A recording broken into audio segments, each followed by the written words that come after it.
ગીર સોમનાથ, જૂનાગઢ અને અમરેલીમાં eco sensitive zone હટાવવાની માંગ સાથે સુરતમાં દેખાવો કરવામાં આવ્યા હતા.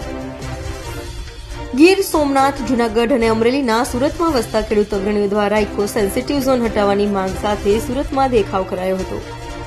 વરોછા સ્થિત સરદાર પ્રતિમા નજીક પ્રતિકર ધરણા કરાયા હતા અને સરકાર ખેડૂત હિતમાં નિર્ણય નહીં લે તો ઉગ્ર આંદોલનની ચીમકી આપી હતી. ઇકો સેન્સિટિવ ઝોનના કારણે ખેડૂતોને નુકસાનની ભીતિ છે.